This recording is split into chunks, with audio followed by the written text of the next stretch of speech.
शिरोळ तालुक्यातील येड्राव येथे मोहरमच्या 7व्या दिवशी पीरपंजाच्या गाठीभेटीचा धार्मिक सोहळा मोठ्या भक्तिभावाने आणि उत्साहपूर्ण वातावरणात पार पडला। कोल्हापूर येथील मानाच्या सरकार पीरांच्या आगमनाने गावातील वातावरण भक्तिमय बनले होते।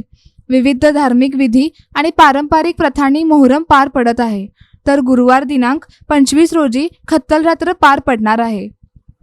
रात्री सरकार पीरांचे येड्रावमध्ये आगमन होताच भाविकांनी त्यांचे जल्लोषात स्वागत केले। त्यानंतर गावातील 10 पीरपंजाच्या गाठीभेटी पार पडल्या।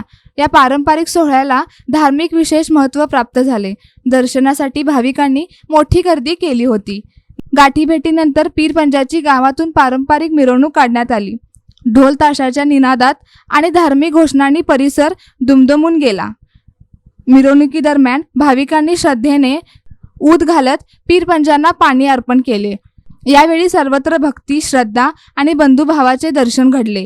मोहरम हा केवळ धार्मिक उत्सव नसून हिंदू मुस्लिम सामाजिक ऐक्य आणि सर्व धर्म समभावाचे प्रतीक असल्याचे चित्र यावेळी पाहायला मिळाले। विविध समाजातील नागरिकांनी उत्सवात सहभागी होत धार्मिक सलोखा आणि एकोप्याचा संदेश दिला। यावेळी मुजावर बांधव, ग्रामस्थ तसेच भाविक मोठ्या संख्येने उपस्थित होते।